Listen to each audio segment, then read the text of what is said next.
The first cry pierced the cabin's fragile peace, just as the lights were lowered for the overnight journey from Chicago to Boston. It began as a pained whimper, but was immediately answered by its twin, a full-throated wail that escalated the volume tenfold.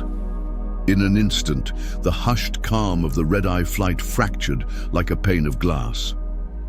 Clara Evans hugged her twins, Leo and Lily, tighter against her chest, her own exhaustion a heavy, trembling weight in her arms. 3 days. It had been 3 days since she'd had more than an hour of contiguous sleep. Her body was a roadmap of aches, her mind a fog of desperation. She could feel the stares of the other passengers like tiny needles on her skin. Every whimper from her children felt like a personal failure, broadcasted for everyone to hear at 30,000 feet. Please, please, just for a few minutes, she pleaded silently, rocking them with a motion that had long since lost its soothing effect. Leo, red-faced and contorted with an infant's pure fury, thrashed in her grip. Lily arched her small back, her screams muffled against the fabric of Clara's shoulder. The pacifiers, their tiny anchors of peace, were lost in the darkness beneath the seat, an impossible distance away for her trapped and trembling hands. Every eye was on her, a constellation of silent judgment. Not a single face offered a glimmer of sympathy. A businessman in a crisp suit just shook his head in disgust, pointedly sealing his ears with expensive noise-canceling headphones. Across the aisle, a woman shot her a venomous glare, her lips moving in a silent, angry complaint to the person beside her. Clara swallowed against the lump forming in her throat. Her shirt was damp with a cold sweat, her eyes felt like sandpaper, and she hadn't even had a moment to properly fasten her own seatbelt before her world had imploded. Then a voice cut through the chaos, sharp and authoritative. "Ma'am!" Clara looked up. A figure loomed over her, casting a shadow that felt like a verdict. The senior flight attendant, a woman with a severe silver bob and a voice as sharp and cold as breaking glass, held a clipboard like a weapon. "You need to control your children, immediately." Clara flinched, the words striking her like a slap. I'm trying," she stammered, her voice cracking. "They're teething, and they're just—" "Excuses are irrelevant." The attendant cut her off, her tone merciless. "This is a designated quiet flight. Our passengers have paid for the privilege of resting. If this disturbance continues, I will have no choice but to report this to the captain." Clara's mouth opened, but no words came out. A hot flush of shame crept up her neck, burning her cheeks. All around her, the silent audience watched, their stillness a form of condemnation. No one spoke up. No one defended her. "I'm doing the best I can," she whispered, the words barely audible over her baby's cries. The flight attendant leaned in, her voice dropping to a conspiratorial, venomous hiss. "Your best is ruining this flight for everyone." In seat 4C, a man lowered his tray table with a soft click. He had been a ghost since boarding, hoodie pulled up, carrying only a single backpack. He blended into the background just the way he preferred. But now, his gaze was fixed on the scene unfolding a few rows ahead. He saw not just a disruption, but a complete lack of humanity from his own crew. A deep disappointment settled in his chest. He didn't speak, didn't change his expression. He simply reached up and pressed the call button. A gentle chime echoed through the tense cabin. A younger, wide-eyed flight attendant appeared at his side. "I'd like to switch seats," the man said, his voice low but clear. "I think that Mother needs a hand." He offered no explanation, no smile. He just stood, moved into the aisle, and began walking toward the epicenter of the noise, toward the isolated mother everyone else was shunning. The aisle seemed to fall silent as he approached. Clara, lost in her frantic attempts to soothe her babies, didn't even see him until a calm voice cut through the storm. "Would it help if I held one of them?" She looked up, startled. The man was unlike the other passengers. No expensive suit, no flashy watch, just a quiet intensity in his eyes and hands held slightly open in a gesture of offering. Every maternal instinct screamed at her to refuse, to never entrust her children to a stranger. But Leo was slipping, his cries growing more frantic, and her own body felt just moments from total collapse. "I can take him," the man offered again, gesturing gently to Leo. Clara gave a single desperate nod. He reached down and lifted the baby with a smooth, practiced confidence, settling him against his shoulder and beginning to rock in a slow, steady rhythm. He didn't shush or coo. He simply held the boy, a calm, solid presence, allowing the storm of tears to rage and then, inevitably, to burn itself out. Within a minute, Leo's wails subsided into soft, hiccuping sobs. Clara stared, her eyes wide with disbelief. How did you do that?" "I didn't," the man replied, his gaze still on the baby. "He just needed a change. So did you." A shaky breath escaped Clara's lungs, and she sagged back against the seat, not out of relaxation, but because she no longer had the strength to hold herself upright. The younger flight attendant returned, her face a mask of surprise at the sudden quiet. "Oh, wow," she murmured. "That's incredible." But she was followed by the senior attendant, her eyes narrowed into slits. "Sir, it is against airline policy for passengers to exchange seats mid-flight." "She didn't ask me to," the man replied evenly, not taking his eyes off her. "I offered." "It's against policy," the woman repeated, her voice snapping like a rubber band. "Is it?" he challenged, finally meeting her gaze. His look was direct, unwavering. "Because I'm quite familiar with the policy handbook. I helped write it." The attendant's mouth fell open.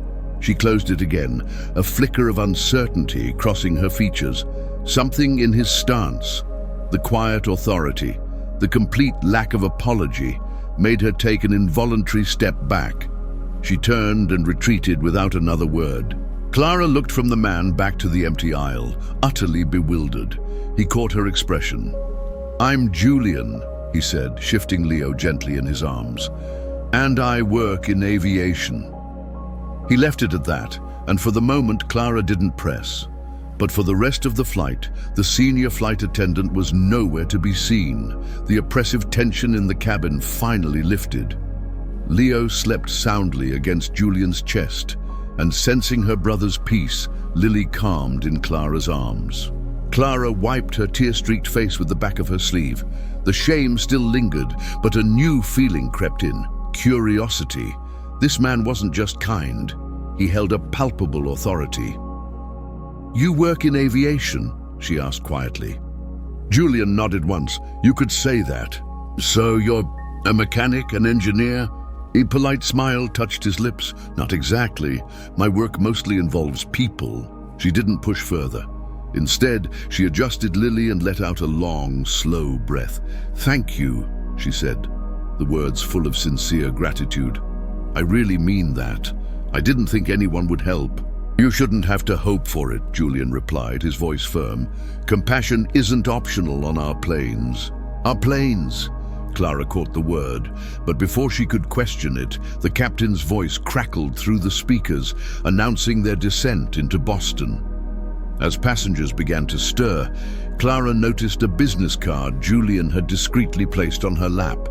It was thick, elegantly simple, with a name embossed in clean black letters, Julian Croft. Her eyes scanned down to the title beneath it, and her breath caught in her throat. Chief Executive Officer, Clarion Air. She read it again, certain her exhausted mind was playing tricks on her. CEO? It was impossible. She looked up, her eyes wide with shock. Julian was carefully buckling Leo into the spare infant harness, his movements precise and gentle. "You're with Clarion," she whispered. "I am." Her voice dropped even lower. "Are you their corporate lawyer or something?" Julian finally met her eyes, his expression serious. "I'm the CEO." Clara froze. The man beside her, the man who had rocked her son to sleep and silenced a hostile flight attendant with a single look, was the man in charge of the entire airline. The silence stretched between them, the hum of the engines filling the void.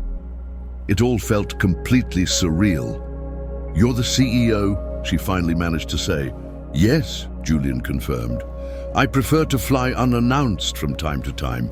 It helps me observe the real passenger experience, especially on routes where complaints have been stacking up." Clara's face flushed with a fresh wave of embarrassment. "So this was some kind of test?" "Not a test," he corrected gently. "An opportunity. I needed to see how my team treats people when they believe no one of consequence is watching. And tonight," he glanced toward the front of the plane, "I found out." "I'm so sorry I caused such a scene," she said, looking down at her hands. Julian shook his head firmly. "You didn't cause anything, Clara. You were an exhausted mother in an impossible situation. No one, especially not a paying customer, should ever be spoken to that way. People usually don't want to get involved." "I do," he said simply. The landing gear deployed with a heavy thud. As the plane touched down and taxied toward the gate, Julian leaned closer.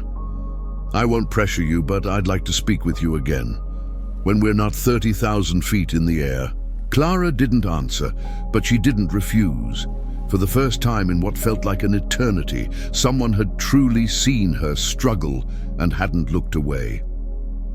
At the gate, passengers flooded the aisle. Julian stood and effortlessly retrieved Clara's overstuffed diaper bag from the overhead bin, an unspoken understanding of her burden in the simple gesture. He helped her into the terminal, carrying Leo as she held Lily. The other passengers now gave them a wide berth, a new awareness in their glances. The brief cab ride to Queens was a blur of streetlights and exhaustion.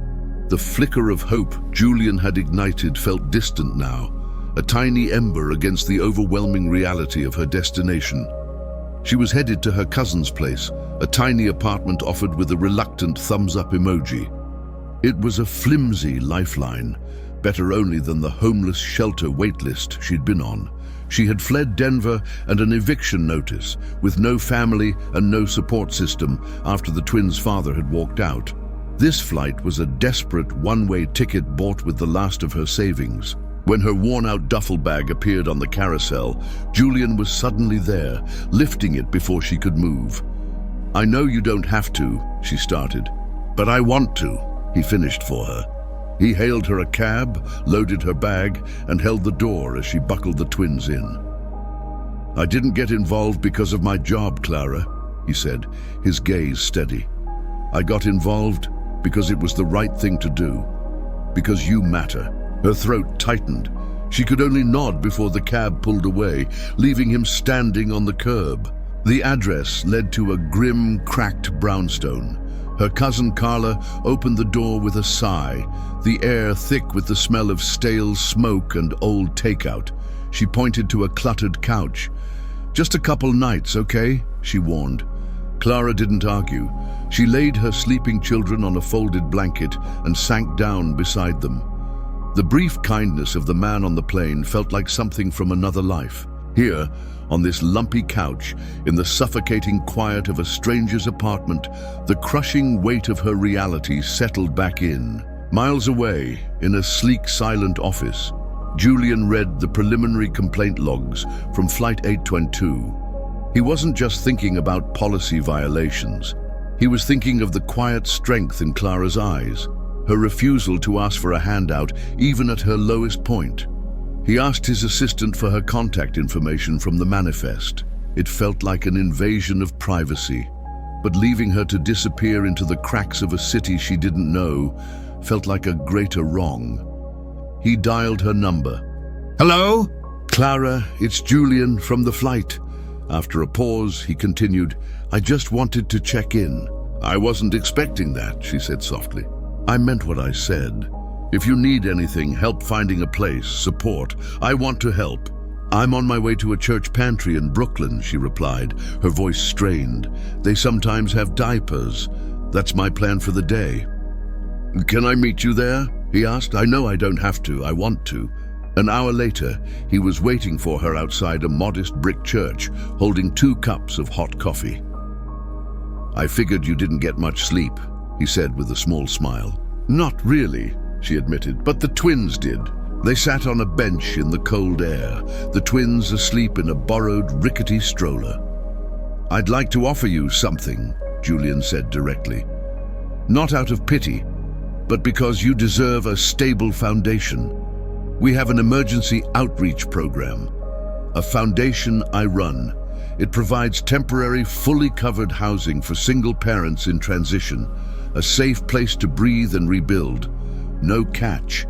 She looked at him, her eyes searching his for deceit. "Why would you do that?" "Because good people fall on hard times," he said simply. "And sometimes they just need a bridge to get to the other side." She thought of Carla's couch, of the crushing uncertainty. She gave a single, slow nod. "Okay, I'll try it." The apartment was a restored 2-bedroom in Astoria. It was clean, bright, and already stocked with diapers, formula, and a crib. Clara walked through it as if in a dream, running her hand over the smooth, clean kitchen counter. She peered into the 2nd bedroom and saw 2 new cribs waiting. The sheer, overwhelming relief brought tears to her eyes. "It's yours for 6 months, Julian explained. "Longer, if you need. Just a fresh start." "I don't know what to say," she whispered. "Just say you'll let me check in on you," he said gently. "Not as a CEO, as a friend." Weeks later, a blog post about the incident on Flight 822 went viral. When Julian showed up that evening with groceries, Clara was stiff with anxiety. "I saw the article," she said. "Am I just a PR story for your airline?" "They don't know you," he said calmly, meeting her gaze. "They don't know your story. I didn't help you for publicity. I helped because you reminded me of my own mother, someone who fought for everything she had and deserved a second chance." The wall she had built around her heart began to crack. "So what am I to you now?" she asked, her voice trembling slightly. He stepped closer. "You are the strongest person I have met in a very long time, and I would like the chance to know you better if you'll let me." Time passed. Clara found a part-time job at a local daycare. The twins thrived. The apartment became a home. Julian became a regular presence, not as a benefactor, but as a friend. They talked for hours after the twins were asleep, sharing stories not of corporate takeovers or sleepless nights, but of childhood memories and future dreams. One evening, as he was leaving, he stopped at the door.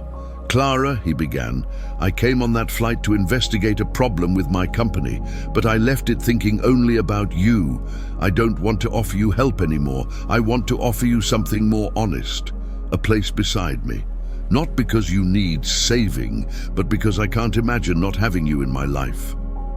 "I'm not looking for someone to save me," she said, her voice steady. Julian smiled, a genuine, warm smile. "I know. I'm not here to save you. I'm here to walk with you." She didn't answer with words. She closed the distance between them and kissed him. Months later, on a flight from JFK to Chicago, a baby began to wail. A flight attendant started moving toward the mother with a familiar look of annoyance. Before she could utter a word, a calm woman in row 14 stood up. "I've got this," Clara said with a reassuring smile. "Sometimes they just need a different hold." She gently lifted the infant, bounced her once, and the crying subsided. Across the aisle, Julian watched her. The woman who had changed his world with nothing more than her quiet strength and unwavering resilience. Somewhere high above the clouds, their real story had finally begun. Thank you so much for watching Clara and Julian's incredible journey from a moment of despair to a lifetime of hope.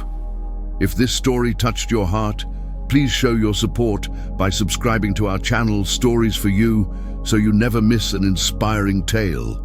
Don't forget to give this video a like and be sure to leave a comment below telling us which moment was your favorite. We love hearing from you and can't wait to see you in the next story.